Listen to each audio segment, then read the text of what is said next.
Hi everybody. Looking ahead to the project of a still life, I wanted to uh, bring into consideration the fact that this is a process and that the preliminary work that you do to get there is really important.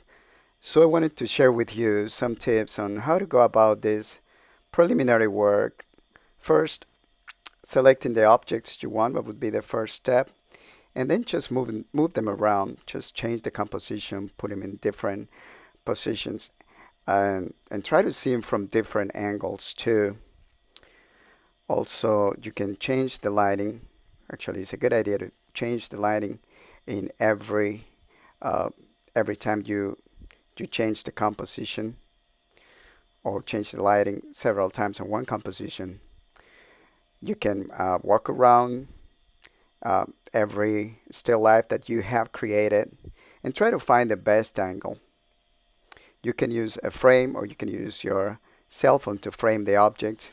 And keep in mind that you can also crop the composition. You don't have to uh, stick to a whole big area of negative space. You create the negative space that you want for your still life and make sure it's interesting. Another thing that you can do in preparation for your final work is to thumbnails of the different compositions that you have chosen. I suggest to do this thumbnails in a one page. They all the same, all should be the same size. And just every time you change the arrangement of the objects for your composition, you can do a little sketch, really simple, just basic lines.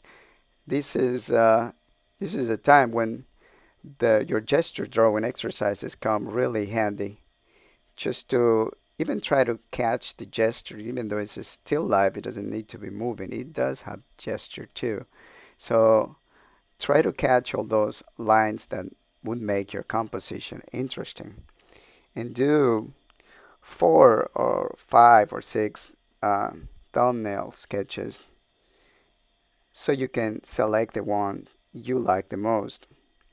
In these sketches, you can also bring into consideration the light and shadow, just just briefly sketching where the lights are coming on each one of the sketches.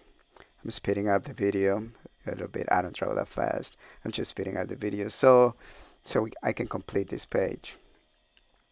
So take your time to do all this preliminary work. These rough sketches are also going to give you an idea of where you're going to get into when you draw the big pictures. And once you have them all, uh, it would be the time to select one, the one that you found more interesting, probably the one that you enjoy the most drawing. And make sure you check also all the elements in composition that we have been studying so far, the rule of thirds, and making sure you have a interesting geometrical composition too.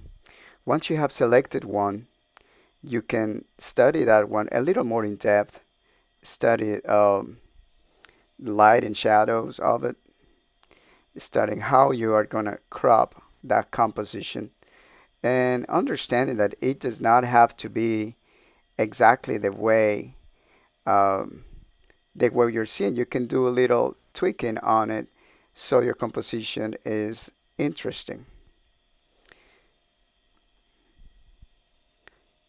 So all the exercises we've done before in perspective, um, mark making, hatching, gesture drawing, all of them come in place now. This is the time to use all exercises in uh, value. See, I didn't have the handle from the angle I was seeing the image before. I didn't have the handle of the cup, but I wanted the handle to be visible, so I just added on the side. You can do all those little tricks. Remember, is your uh, still life, is your composition, and you can make the most of it. So committing to this preliminary work, as Professor Flynn said, an announcement, and make sure you review all those announcements and take your time to watch all those great demo videos. All this preliminary work is going to ensure in the end the success of this project. So take your time to do all the sketches you need, working sketches, and once you have a composition that you're happy with, do all the color testing with swatches of layering primaries and complementary colors so you can get the best results. Review your textbook, particularly chapters 4 and 13, the ones that talk about composition and colors. And I wish you great success on this exercise and this project, and can't wait to see the amazing results you're going to come out with.